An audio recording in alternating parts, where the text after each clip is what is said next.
Well, good evening to you and welcome to the very first edition of Holy Wells Revival. It's on this Thursday, 22nd of September 2022. And I haven't got an opening video yet. Hopefully I'll start that up next week for you. So I can get straight on with the show. Thank you for joining. This is our new weekly time, a new broadcast for exploring holy wells and sacred pools and blessed water, with holy not limited to Christian or religious veneration, but visioning holy from its earlier translations and meanings of purity, wholesomeness, and the flow of life. So hail, hail, whole, and all good health for you. And through this edition, put this up, that's them hiding me. We're going to explore the relationship of holy wells to ley line theories and presence. And there's no guest today, unfortunately, but there will be on future Thursdays when we'll focus on wells in specific counties and specific countries, and we'll have guests that are active in holy well archiving, discovering, and revival in those areas.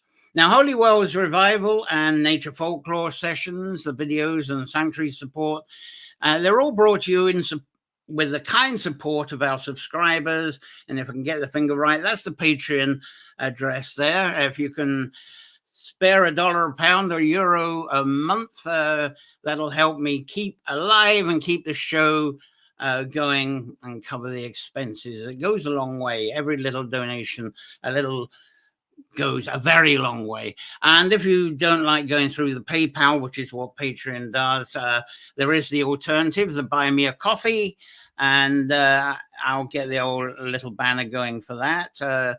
Give you the address of that while I try and get my photos back up again. And so that's the other platform.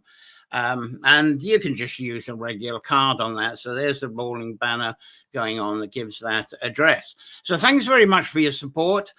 We got a few early birds on board, which is fantastic on this new show already. And we got Mary Generis, my dear friend, she says, thanks to you very much. Amy Dixon here saying something, if I can get her up. It's very slow at the moment for some reason. There she is. Hello from Elora, Ontario. I hope I got that right. Lovely to have you on board, Amy. Looks like we're going to get different people than we get on the Nature Folklore, so that's a good thing as well. And as I say, I'm going to try and keep this a lot shorter than the Nature Folklore. Now, there's one more favor as well, if I can ask you. Let's get this. I've got 2 minutes into the show. I've got tech issues. There we go. One more favor I'm going to ask is I'd like to properly register the Holy Wells Revival on YouTube. Can't do that in the moment because there's not enough subscribers.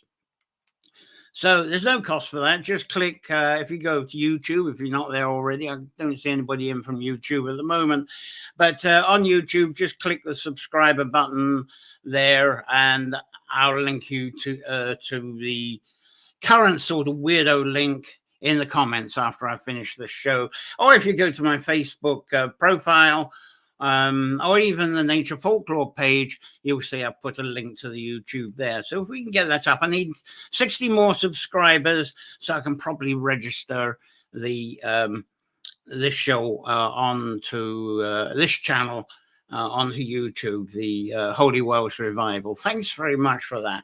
Anyway, this evening I'm chatting about ley lines and eventually ley lines and holy wells. It's a work in progress, so unfortunately I don't have many photos that I like to have on a show. I've been rushing to get a few up for you. I may redo this as a video with much more photos, but there's some photos that I've got this time. And I'm going to try and keep this broadcast down to 30 minutes. So I better get started because I'm chatting away here and already used up 4. Now, for probably hundreds of years, maybe thousands of years, many people, they believe there's a grid of Earth energies that circle around the Earth. And here's one, an island one, if I can get it. And this was sort of based at Ushnak. Give you the sort of thing, people draw up maps like that, believing that's a sort of network of ley lines. And it's believed that the grids of lines, they meet, they intersect, like there's a few intersections going on. Well, Ushnik is being the intersection really there. But people believe in these grids of lines that meet and intersect at ancient megalithic and Mesolithic sites, and a lot of other sites as well that I'll be showing. And ancient wonders of the world, such as the Egyptian pyramids, Stonehenge, Taj Mahal, many points along the Great Wall of China. And on my profile today, I gave this. Today is the anniversary. I can't remember his full name, Cecil something or other. And this was the day, I forget which year it was. You go on Facebook profile, you'll see it. But this was the anniversary of when this man Cecil, he bought Stonehenge. He went along to an auction to buy some dining chairs, but decided to buy Stonehenge for about the same amount of money, I gather.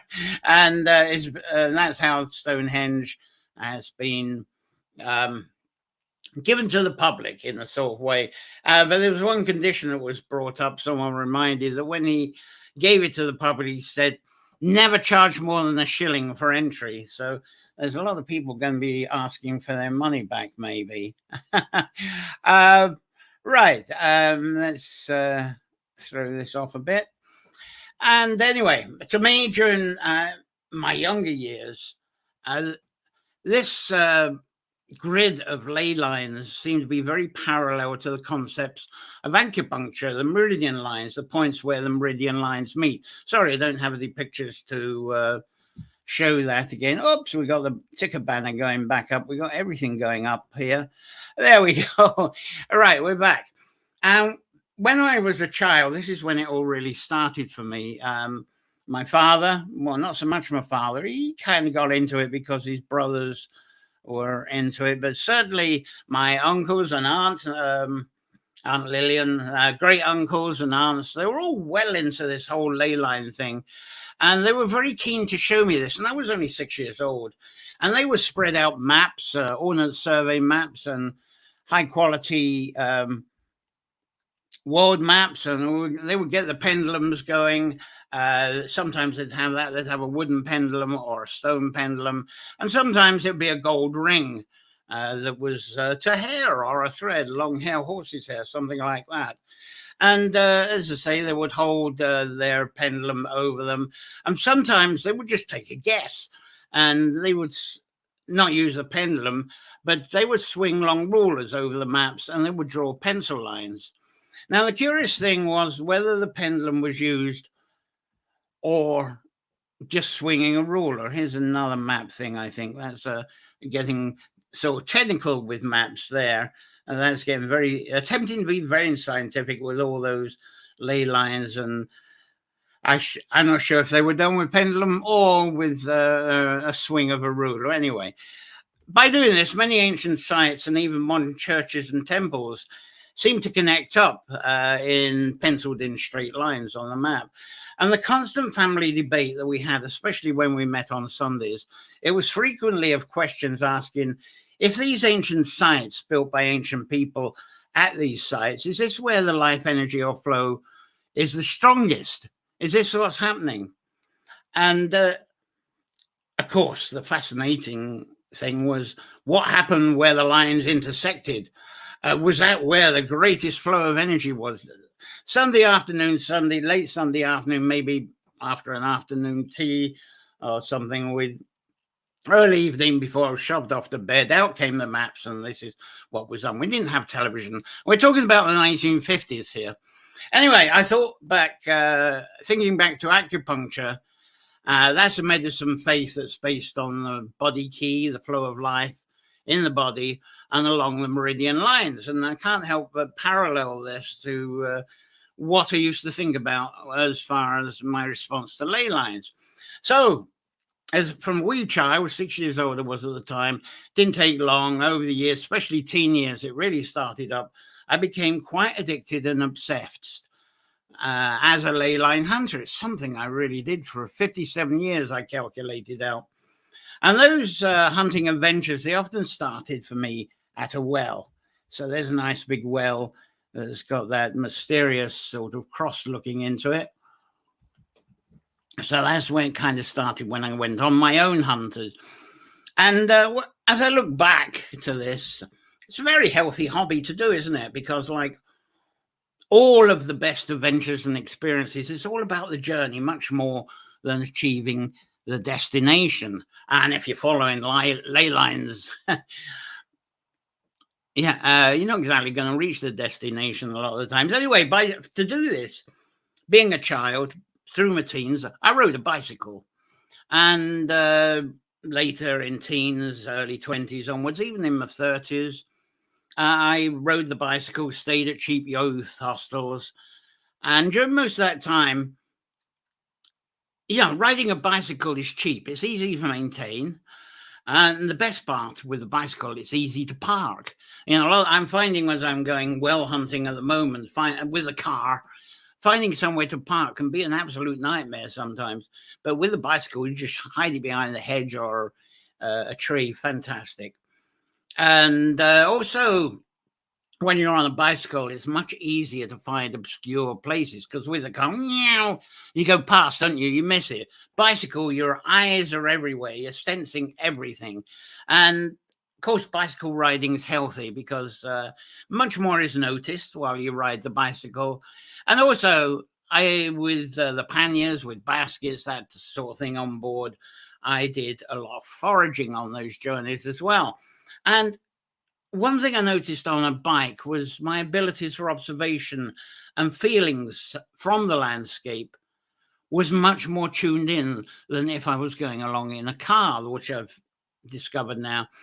Now, our extended family debates, going back to my childhood years, they were often questioning what it is, what's sacred all about, what is a sacred place, where is their sacredness?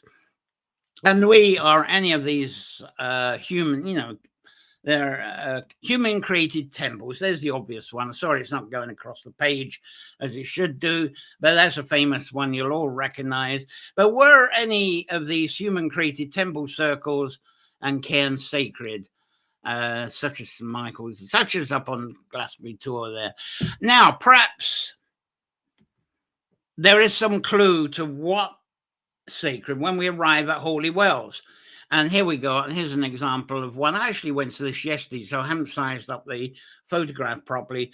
But it's a human-created surround there to a well of water that's been there for thousands, maybe millions of years. And that is beautifully clean water, actually, there. And so is this the case? I've seen wells. You probably have if you go well hunting. They're surrounded by, if they're not surrounded by a stone wall like that, it could be a cairn, a stone cairn. There could be a bathing area there. Maybe steps. There's actually hidden steps there, step down to the well, and other accessories, bolon stone and other features that you get at the holy wells, all put there by humans. But the well itself, the spring well, wasn't exactly put there by humans. So despite all of these human additions, giving the holy well as an example, there's still that water spring that's present. Or we hope there's still. There's a lot of wells, unfortunately, go round to the for various reasons. The water springs have stopped, sometimes due to human interference with developments, which is a great shame. This is one of the reasons we're losing these wells. But that well, it's been there for thousands, maybe millions of years before humans tried to dress them up a bit.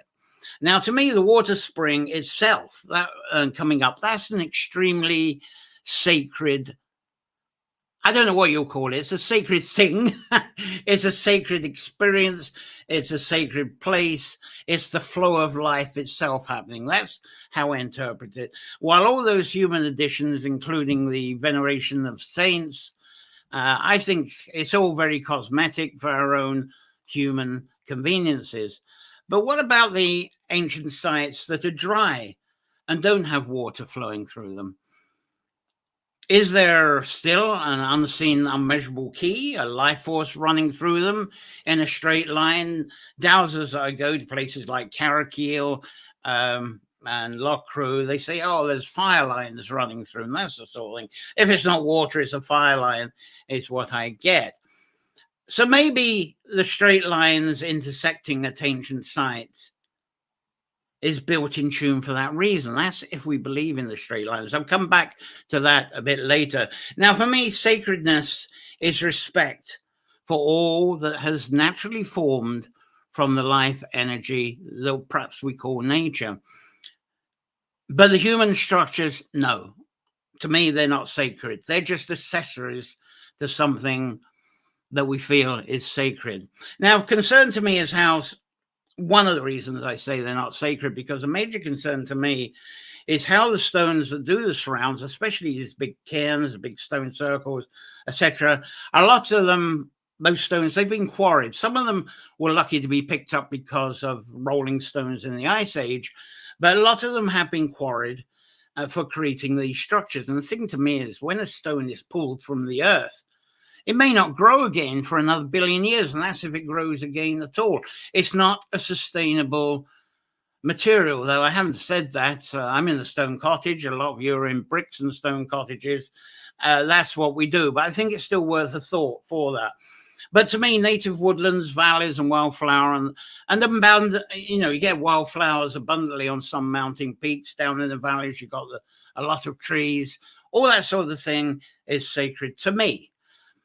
And maybe so for the caves as well, especially the deep ones, saturated with all kinds of fascinating and enchanted underworld stories. Right, I've been blabbing a while, and I think I'll actually get to see what you've been saying in response. See who's here. Glyph Carr's arrived. Great to see you in this new show. Off to Avebury tomorrow for a remembrance raising and equinox. Right, and of course, that's a good reminder, is we're really leading up to the point of equinox, which, what is it? I think it's 1:04 in the morning here in Ireland and the UK. So if you're watching from the USA, Canada, and in the Americas, it's going to be in 6 hours' time anyway, something like that. Is it 6 hours' time? Have I got my calculations right? Whatever 6 hours' time it is. So it's going to be on the 22nd view still, whereas us, it's crept into the 23rd. And for those of you of us over Europe, Asia, Middle East, obviously you're going to be well into the night, or obviously the following morning for you. Anyway, that's 1:04 in the morning. We're almost at the point. People tend to observe the sunrise after that point of equinox, and we might get a bit of sun. I think we got quite a cloudy forecast here. Anyway, I'll carry on with what. What do we got? We got someone else here that's arrived in. Maria Generous. Hello from Ireland, from Era, from Dublin. Lovely. Extra people here. Oh, yeah, you said, my dear friend, earlier, which was fabulous. Thanks you for being here. So let's get on with the show. What I got up to. Yeah, when the 19th century Celtic Romance time always fascinates me. When that revival was in full swing, the printing industry was exploding then. Before then, up until the end of the 17th century, anybody with a printing machine, they were very wealthy, very expensive industry to get into. Same idea what happened with computers, very expensive in the 60s, 70s. But when the home computers came at the late 70s, well, they were actually still very expensive, late 70s, early 80s. But the geeks got onto them. Same in the 19th century Celtic Romance revival. People could set up with printing machines very cheaply, and that set up lots of things being printed: folklore, stories, rhymes, old mythology, and people would collect up these amazing printed papers, which was so new because also people were learning how to read and write much more than before then, and they get together in groups. This is very famous for W.B. Yeats and his buddies anyway. And so the Celtic Romance, all these stories, there was this romance. How can we reenact this? So it was in full swing because the printing industry was exploding, and many of the population could find it a lot easier to read and write. And during this Celtic Romance, for some reason, of all these points of ley lines, which was starting to get a little bit of interest. They didn't have the term ley line at the time, but they were looking at points of connection, and they included roads. Roads were starting to be regarded as sacred places at that time. Now, the 19th century, the 1800s, it gave what happened before the ley lines. There was a belief in ferry paths. That was the predecessor, and ferry trails. And often it's believed that these paths connected to hilltops. Where we lived in Karakori before this, we had the Koronashiga. Well, there was two little mountains. They both had fairy names. But the Koronashiga, it had a path going up to it, and then it sort of spiraled around to the top of the hill, a bit like what you see at Glastonbury. And the locals called that the ascending path to the fairies. Really, Koronashiga is referring to that hollow hill of the fairies, Fairy Hill. Now, it's considered unwise and very risky to walk on those ferry paths during certain parts of the days or even parts of the years. And I saw a bit of a fantasy picture about that. Let's just bring that up for a moment. There we go. There's an artist impression of someone trundling along a ferry path there. Now I'm going to... Right. Now, if a traveller came across a group of fairies, as it was said at those times, the fairies are not likely to like that human intrusion on their spaces and observing their deeds. So you may be familiar with a popular book, the Book of English Magic. It was authored, I think I've got a covering of it here, a very popular book. Probably you viewers already got this. The Book of English Magic, authored by Richard Haygate, and probably most of you know Philip Carr-Gomm, especially in the UK. And this book talks about the fairy paths and the fairy paths following ley lines. That's amongst its content. And Philip Carr-Gomm, as I say, is probably well known to you as the former big cheese of the Order of Bards, Ovids and Druids. He was with them, leading them from 1988 until 2020, when the lovely Irish woman Emma Burke took over. Anyway, on to Alfred Watkins. I think that's definitely a reference we got to get to. Perhaps the first lay hunters resource. It was me as a child when I went from the family. I went on to Alfred Watkins. I got it for myself. It wasn't a family recommendation. But many lay hunters, especially, or when would this be, late 50s, early 60s, well, a lot before then as well, they were referring to the Alfred Watkins. That was the sort of leading book at the time. And Alfred was a landscape photographer in Herefordshire, in England. And he observed, like my family, with their pendulums over their mouths, but he observed how ancient sites seemed to be aligned with other ancient sites that were nearby. Now, Alfred came up with, and he worked on a theory, that our ancient ancestors deliberately built prominent features in the landscape purely to provide navigation points. And I believe this was so with the prehistoric stone circles, the barrows, some of the standing stones, some of the mounds that you see, the ancient mounds, and then those hill rings that you see on survey maps that we might call fairy forts. And Watkins also, in his observations, included more modern churches, water fields where the roads cross the rivers. Holy wells, of course, was included. And some crossroads, especially crossroads that had a tradition of dancing on the crossroads. And any crossroads that had any kind of deepish history. And even he would relate to straight tracks, like those built by the Romans, especially. Now, Watkins was very bland. He wasn't exactly a spiritual seeker. He certainly had nothing to do with UFOs and crop circle chasing, which a lot of the lay hunters have become as well. Now, Watkins suggested that there are lines that connect ancient sites, but he regarded them as just merely being old trackways that follow routes. He said that this was routes that ancient people followed for purposes of trade, maybe religious gatherings as well. What he didn't really consider was all those trees you have to chop down for a start in most places in order to do a straight trackway. I know that'd be pretty impossible in ancient Ireland beyond 500-600 years ago.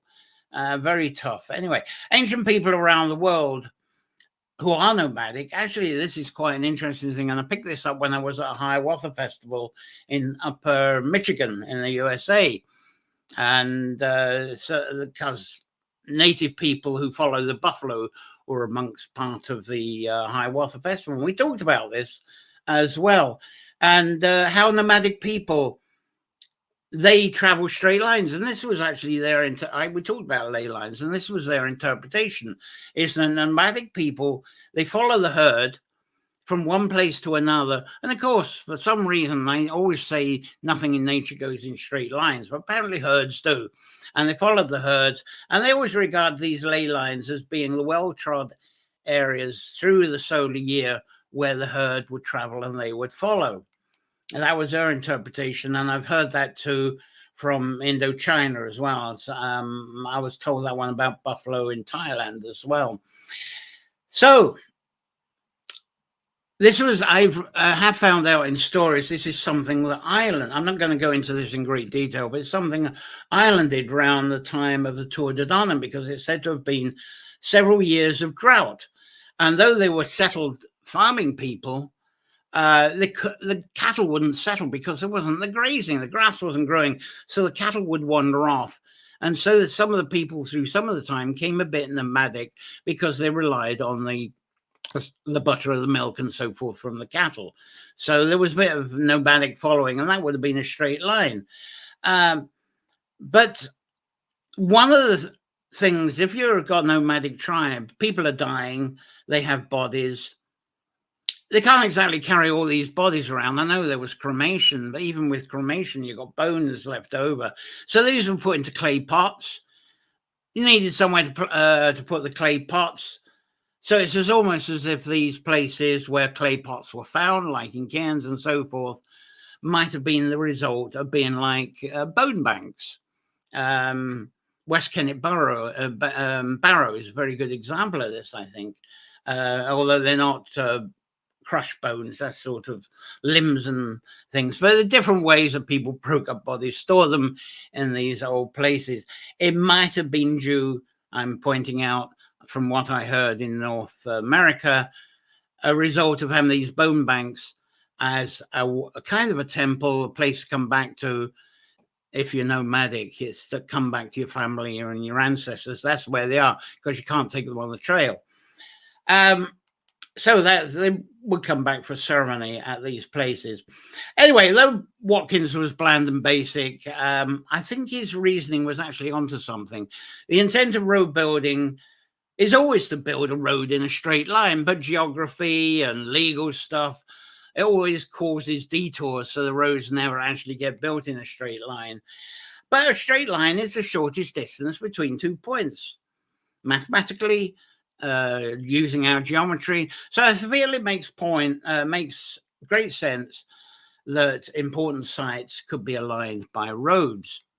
He's onto something. Now, as I say, one thing, I think it was in 1921, was the year that Alfred Watkins, it's probably when his book came out first, he launched the buzzwords of ley lines. As I was saying, ferry paths, ferry roads. Now in 1921, we're talking ley lines to describe the alignments. And many of us have since adopted this ley lines buzzwords to interpret many mystical things and realms, especially after John Michell of Bath. This was very big in the late 60s, 70s, especially. I actually did a bit of cycling with John Michell myself, because that's how he liked to get around to sites. Anyway, he was in Bath, Somerset, and he launched his View Over Atlantis book.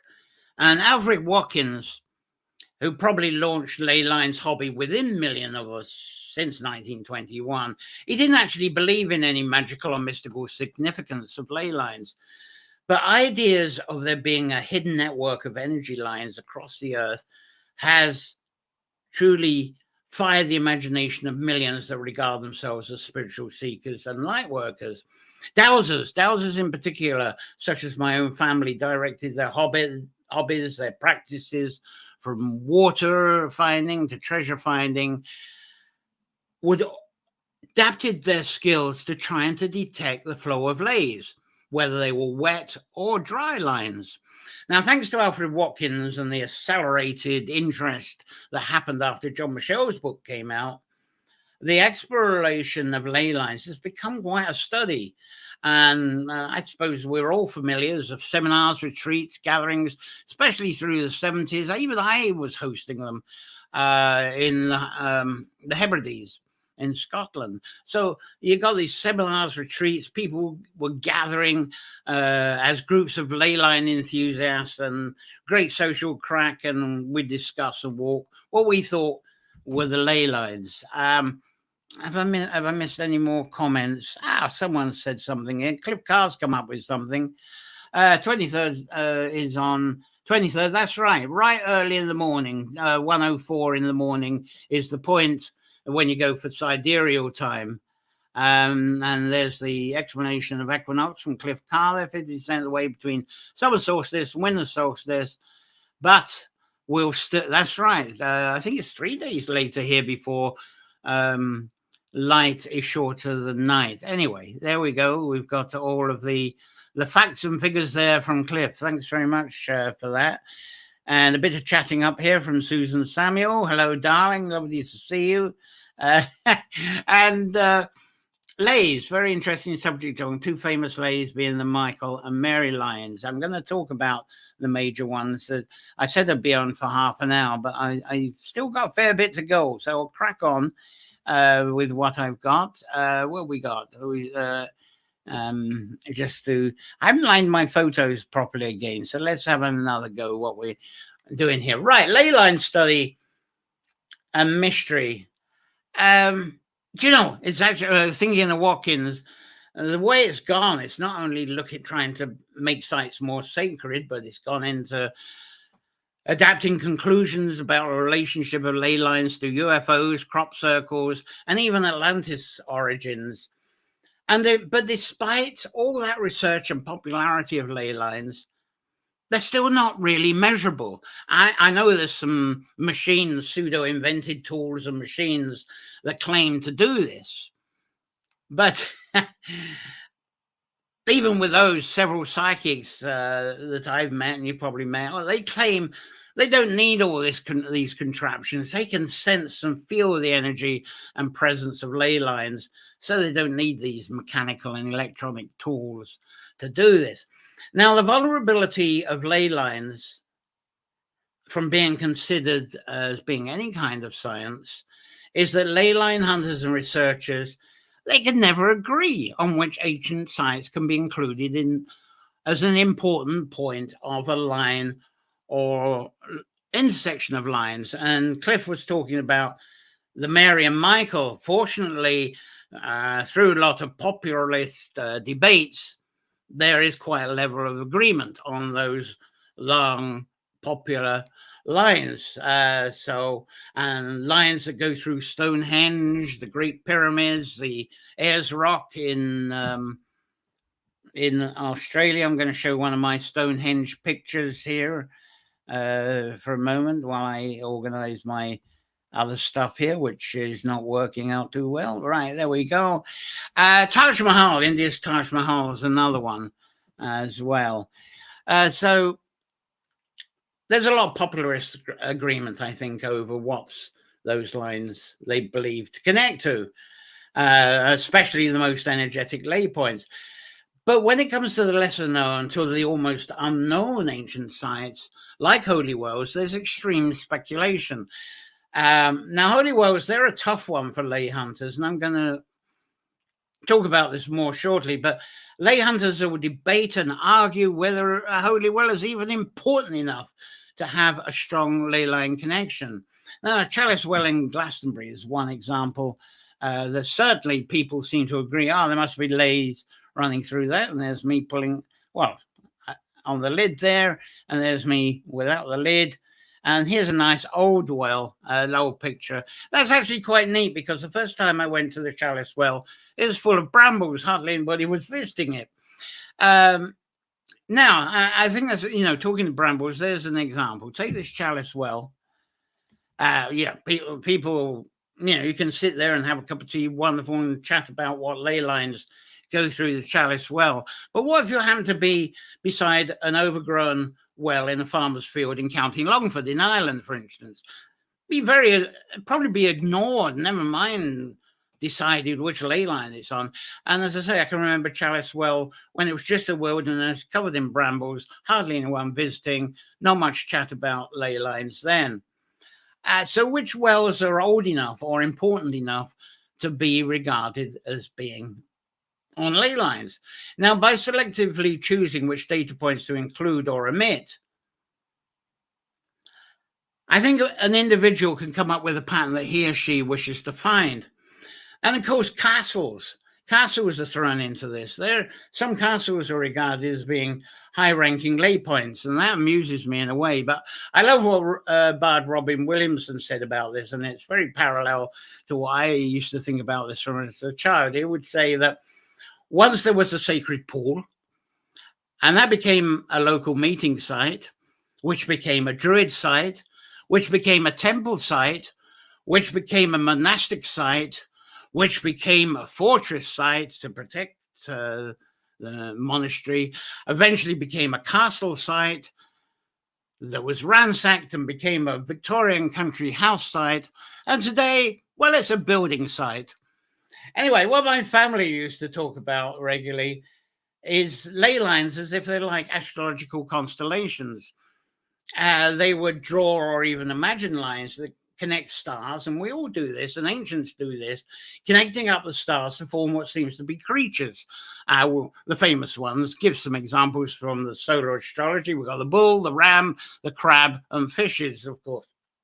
But within several situations, our human minds are very powerful at creating patterns to give us form of what is the unseen and the unknown. Now, none of this is actually guided by the cycles of nature. This is a very human, unique thing, I think. But the cycles of nature, they do enchant us with feelings. And when we get those feelings, they incubate and reveal potent images that come from our imagination. That's how I believe it. And it's as if the earth triggers our brains to imagine patterns, and those patterns become a language to us, something of understanding. It gives us a realm of acceptance if we can put a form or an image to something we're feeling. Somehow that form gives us understandings. I think a lovely example of this, I'm sorry I haven't got the photos up for this, is when we see faces in trees and in rocks. That's when I believe this happens. Those faces are not there, but we've got a sense of imagery that's enough to bring out those faces in the trees and in the rocks. Try that with some friends. You say, oh, see that face in that tree over there? I don't know what you're talking about. And you can go, oh, look, it's there, it's there. The friend doesn't pick it up. Some do. And they'll point out another face. I think that's a very good example of how our power of imagination gives us form, and that gives us guidance, and we follow it. And seeing faces in holy wells and pools, that's certainly an incredible. Here's something I'm going to bring up. I'm going to talk about that one in a moment. But seeing faces in wells and pools, that's certainly a strong folklore tradition, and on nature folklore, I bring up different stories around that. Now, during my younger years, as I was the most obsessive ley hunter for many years, I started to believe that humans built these old stone sites to actually manipulate the flow of stone energies. The stone circles, even the cairns, that they would trap the energy, then cause it to distribute around our community to ensure lots of life and abundance, healthy abundance of food crops, and healthy abundance of our reared animals. That was all due to my pattern of thinking back then, due to our human behavior of exploiting, if you're actually trying to trap life's energy, that's exploitation, isn't it? You know, if you say, I'm going to trap some of this Earth's energy, I'm going to make sure that's going to spread around my land so we get good crops, healthy animals. As an adult, I realize that's exploitation to create personal accumulations. And New Agers still call that abundance rather than, they give it a sacred word, abundance, rather than exploitation. Anyway, today I don't think the positioning and building of ancient sites were actually decided by divining the location of Earth energies. I've got beyond that, I think. But a lot of these locations, when you consider and look closer, there's a lot of practical considerations. Where's our access to stones and wood for building these structures? I know the stories of Stonehenge coming from Preseli Mountains in Wales, how do they get across? But in most cases, the stones that these ancient megalithic sites were built with are quite local. I think that had to be considered. And also, very, very important was access to clean, safe water, such as the spring wells. Now, the natural placed earth features such as Ayers Rock, Wookey Hole Caves, I can think of, Mount Everest, they were never built by humans, yet they get regarded as being high energy points by ley hunters.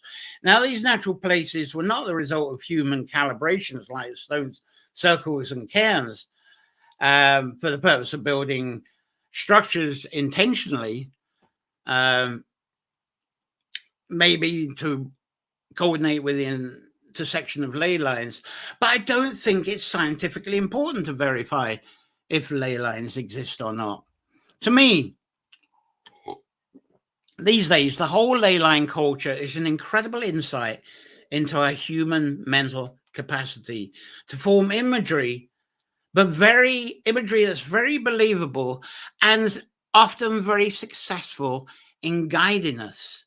These patterns, I'm not, it sounds like I'm pushing the whole ley line thing aside, but it's putting into perspective our incredible ability to form imagery. And that imagery is often a guiding spirit that's much more powerful than, say, read a book. Those patterns are very powerful things.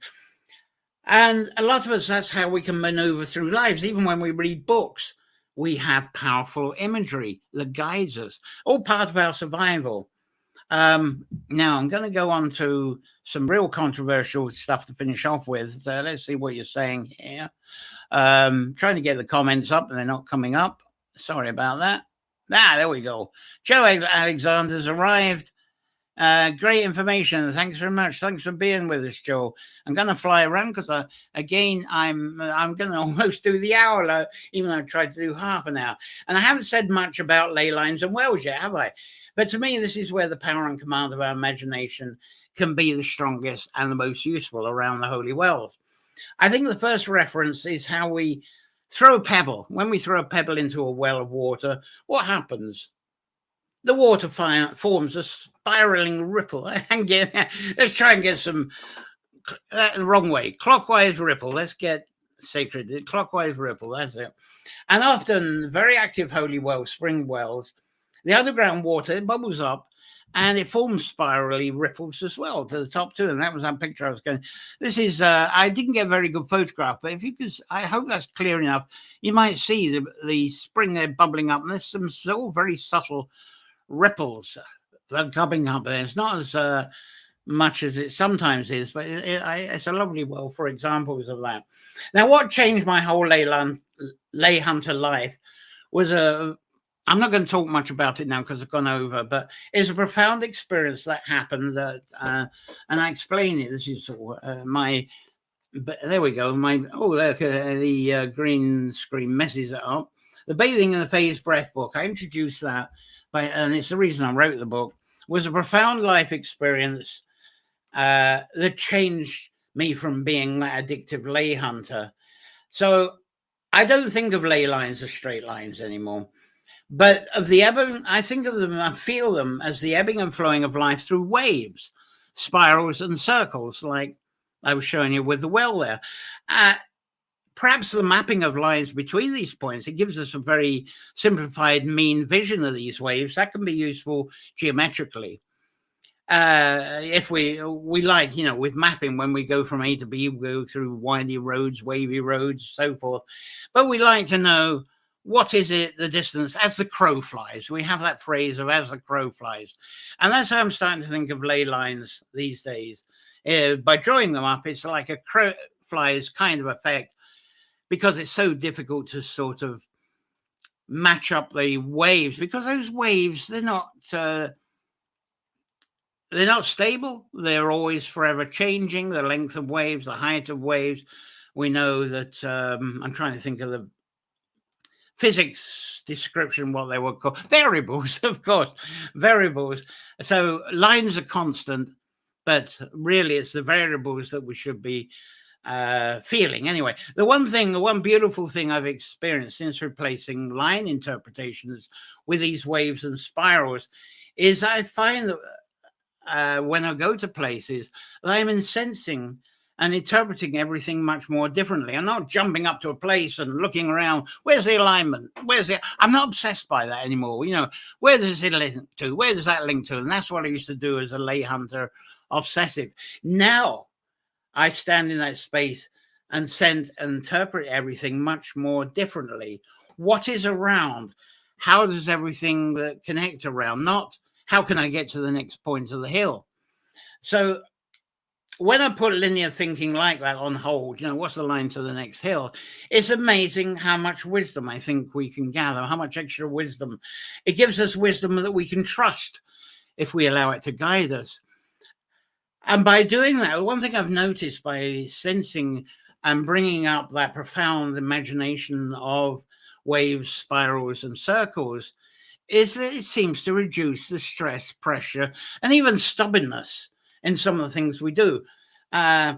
Because with sort of waves and spirals feeling, we're forever connecting rather being blinded by goals and ambitions. We're blinding goals and ambitions. Okay, I'm going to get over to that next point on the ley line. Can I do it by this afternoon? No. Dealing with what's around you, far less stressful, far more connecting. Now, with linear ley line hunting, I remember wanting things to connect in straight lines. I just wanted them to connect, just as we do with modern writing. We write from left to right, right to left. Not many of us write from the ground upwards anymore. But with waves and spiral acceptance, we seem to move into the realm of holy, relating to the ancient origin of the word, meaning purification and wholeness. And maybe we can add connection to that mix as well. Now, you may have been tuning in, expect me to talk about holy wells and where they sit on ley lines, especially on famous, recognized ley lines like Cliff pointed out, the Mary and Michael lines. But considering how straight lines and the flow of water is a bit like chalk and cheese or a square peg in a round hole, you now may be thinking, where's he going to get around to this? Well, I think we may consider straight ley lines as being a flow of life, but also recognize that water is life itself. So all I'm doing here with this work, and as I say, this is a work in progress, what I'm talking about this evening, is inviting you to consider visioning and accepting waves, spirals, and circles, especially when you visit water pools and holy wells, especially when they're bubbling up and making those spirals as well. And regarding that as being the possible sacred ways of life, and see where that power of vision is guiding you. Anyway, I think I'd better start closing off. So thank you. I'm going to tell you what's coming up, but thank you for listening to me rambling on about ley lines and holy wells. I don't think there's any more comments. I'm going to still say a bit more. Let's see what's going on. Holy Wells Revival and Nature Folklore Sessions and Sanctuary Support. I'll remind you again, brought to you with support of kind subscribers there. Thank you for your subscriptions. And the alternative you can go through here is that buy me a coffee, and you can just use your card there. There's no PayPal involved. £1, euro, or $1 a week goes a long way to keeping me broadcasting for you. And so many thanks for your support. Now, coming up on the next Holy Wells Revival, on the 29th of September, I'm going to do a book session. Let's see if I got a picture of books. I hope I got a picture of books. I did have a picture of books. Yeah, there's a picture of books. Let's have that. Holy Wells one, we got the lovely Gary Brannigan. I'll be talking about him on the books of Dublin. These are really Irish ones, so I'll bring in some of the UK and other ones. There's actually a lovely Estonian one as well. So I'm going to talk about books next Friday. And then on the 6th of October, I'm going to be doing the Holy Wells of Leitrim. Hopefully have a guest on that. 13th of October, the Holy Wells of County Galway. And this Sunday on Nature Folklore, I'm looking forward to this. It's going to be at 4 p.m. And it's going to be part 1 of Witches, Cauldron and Ales. And I love this picture. There we go. A bit of brewing going on there. And as I showed you last Sunday, that's symbolic of what we're going to be talking about. I'm not going to explain much about that until we get onto that. That's actually on episode 2, that picture. But there you go. It gives you a clue to the origin of the witch's broomstick there. So that kicks off with the origins of witches, cauldrons and nails. I think you'll be very surprised with some of the content from that. So any more comments, questions from you before I close off this double halftime session that it's been? Thanks. I really enjoyed being with you this evening to share this first Holy Welsh revival. I hope you find it fascinating. A lot of it might be controversial, especially if you're an addicted or very fascinated lay hunter like I was. Please put those comments down. Don't be afraid of upsetting me. You're not going to upset me. I want to hear everybody else's opinions as well. I'm just blabbing what goes on in my own mind, but it's very colorful to get the opposing thoughts on this, because that's how we learn.